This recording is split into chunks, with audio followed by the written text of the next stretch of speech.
stop here on the peninsula. They were looking for high ground, but you know they call this the low country.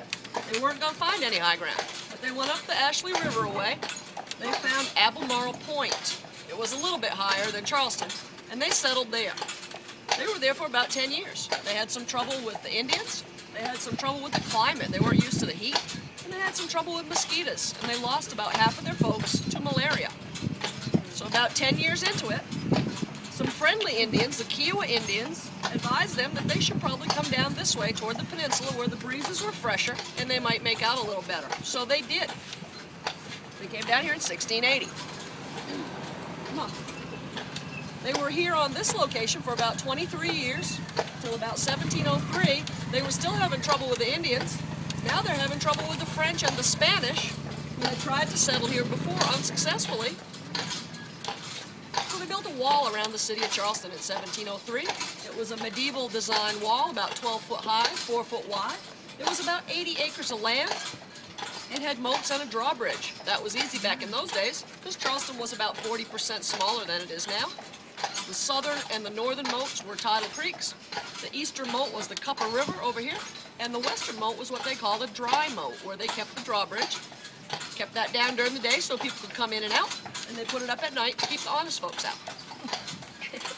So that wall stayed up for 20-odd years, finally came down due to hurricanes and other disasters, and by that time they'd had the Yamasee Indian War in 1718 and kind of settled their differences with the Indians. So they felt they didn't need the wall anymore and they let it come down.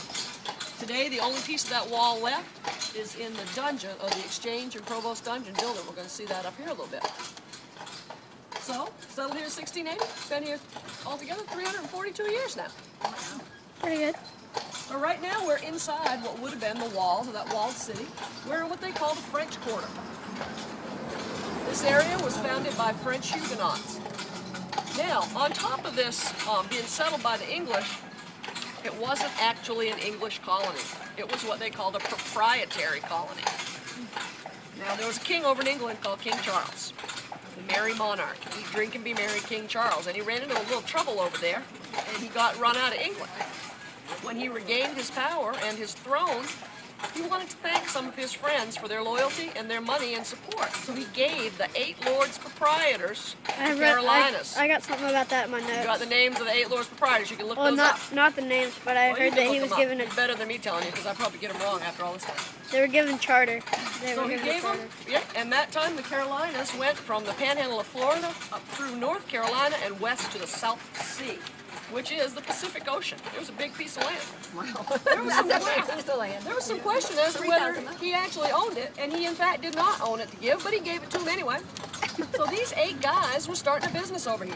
They needed to get people to move here to make money themselves, so they could make money from them.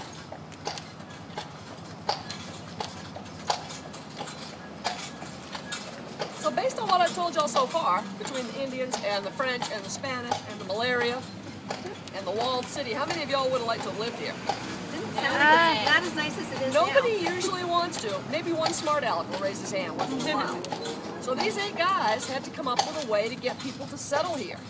And they came up with a great hook. They said, if you want religious freedom, if you want to be able to worship with your friends openly in whatever you believe, you're welcome to come to the Carolinas. Now you can't have a church, because we have our Anglican church, the Episcopal Church of England. That guy owns a carrot company.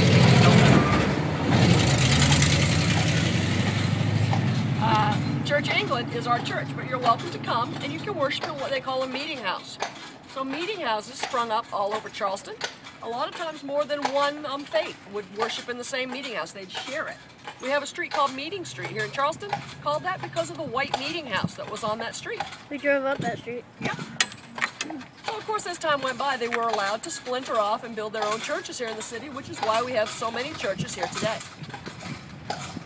Go on, step up, Emma. Just looking at that paper on the street. You'd be surprised. Garbage trucks and jackhammers don't bother them at all, but if you get a piece of paper or baggie. So, because of that, founded with religious freedom, and because of our beautiful skyline today with all the churches, spires, and steeples, we're known as the Holy City. Not because they were especially religious when they came here. Those first ships that came from England had about 15 tons of beer on them, 50 kegs of brandy. In Charleston's heyday, there was a tavern in this town for every 13 men, women, and children. And at no time, even during Prohibition, was Charleston a dry city. They refused to give up their parties, their alcohol, their taverns. So as the story goes, the FBI sent 9 agents down to Charleston during Prohibition to close down the tavern. The first day they were in town, they got arrested for jaywalking and thrown in jail.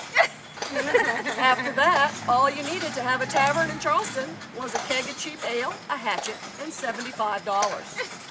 So once a month or so, the city would come and they'd raid your establishment. They'd make a big production out of breaking up that keg of cheap ale. You want to go ahead? Breaking up that keg of cheap ale with the hatchet they provided to you. Then you paid a $75 fine, and the next day you were back in business. And that's how they did it in Charleston. Wow. Step up, Papa. Well, right now we're getting ready to cross Broad Street. This was called Broad Street because back in that walled city, this was 6 carriages could pass abreast on the street at one time. It was a superhighway in 1703. Step up. Today we're happy to get 1 carriage across it in one piece. Look down there, that's St. Michael's, that white steeple, that's the first location of the first congregation. And if you look right up here in front of us, this is the Exchange and Provost Dungeon. This building was built here in Charleston in 1771. Some folks say that it was the last building built in the colonies with British funds, but that's not true. Those folks that work in there will tell you very definitely all the funds raised for this building were raised here in the colonies. American money built that building. Now, 1771, that building was on the harbor. This would have been the back of the building, and the front was right on the water. When we go around the corner and you look down the street next to it, you'll see there's about 2 blocks of land down there today. It's been filled in and made land since then. Remember, this peninsula is 40% bigger now than it was.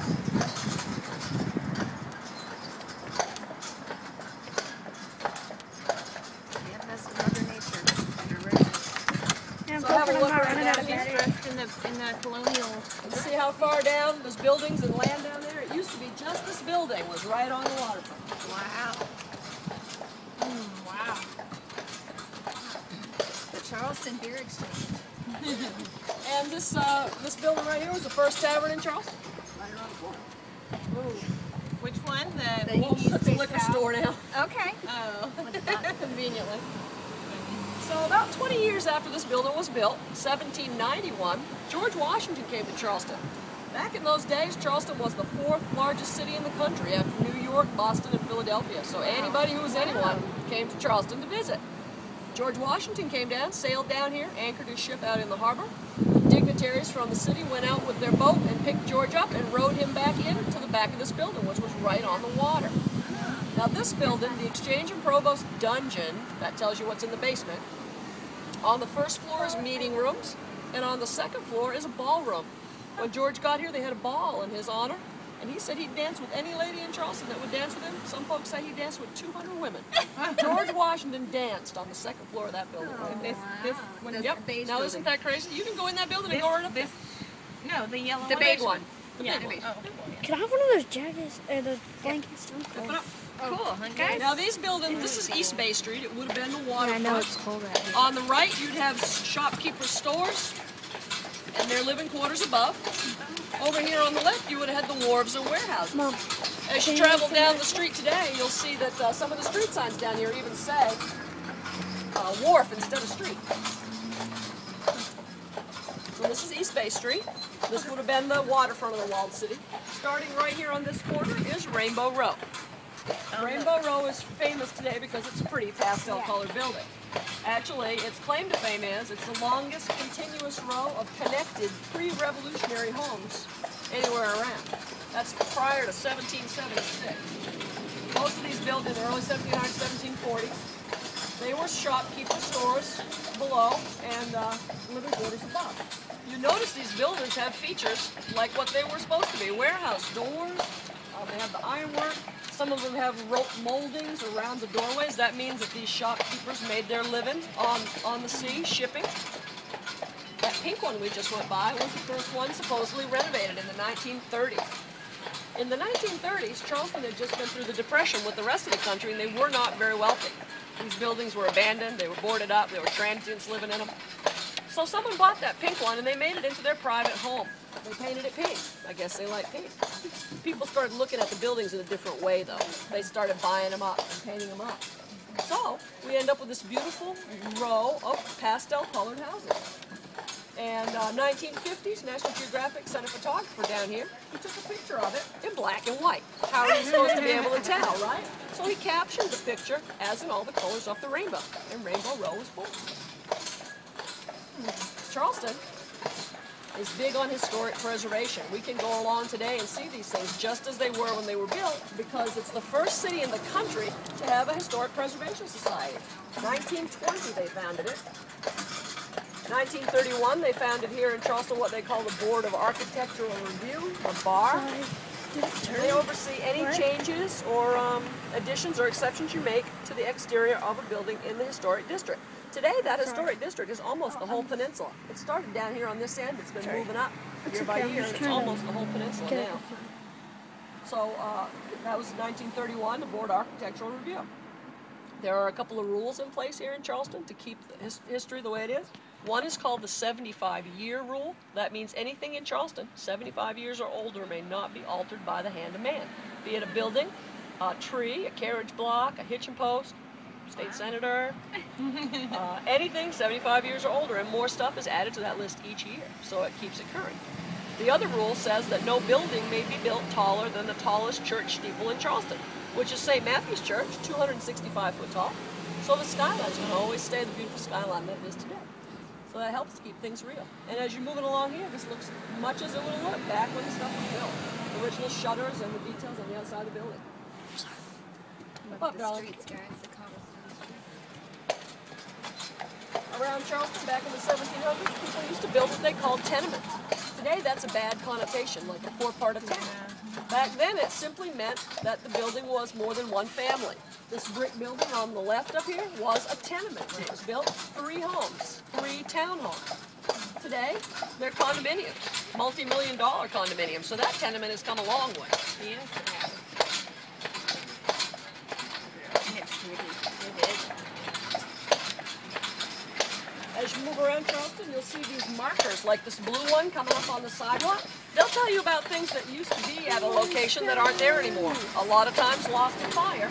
But if you stop and read these, you'll find out interesting things about that area. The governor of Carolina used to live in a house right there. Oh, what? Now, these 2 houses right here are interesting. They were actually built in the 1960s. They got past the Board of Architectural Review. Whoa.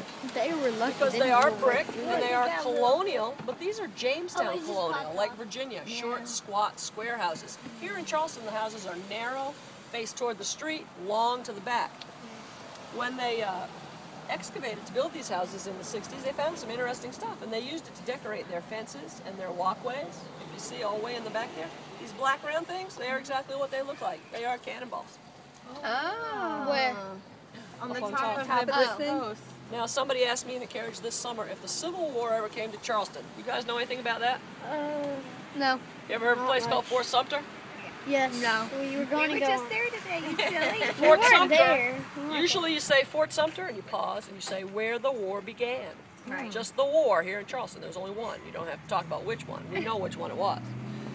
For about 454 days of that 4 years, almost 2 years, the city of Charleston was under constant bombardment. They said a cannonball came into the city every 30 or 40 minutes. Don't punch me in the I other can't even do that math in my You head. punch me in the other But one, when not the this folks one. dug up to build these houses, they found these cannonballs. And they used them to decorate their house. Wow. This That summer, is last not so summer, loud. they excavated a cannonball up in the peninsula when they were digging up, and it was still explosive. They had to have hazmat come and blow it up. When you figure 454 days, 48 cannonballs a day, that's a lot of cannonballs. I just thought they were large. Some of them Metal are packed balls. with powder. Yeah. So it varies. So when these houses were built in the 1960s, they found these cannonballs. Wait, it was still explosive? So when somebody touched it, wouldn't it They explode? had to call someone in I didn't know to that. disarm it.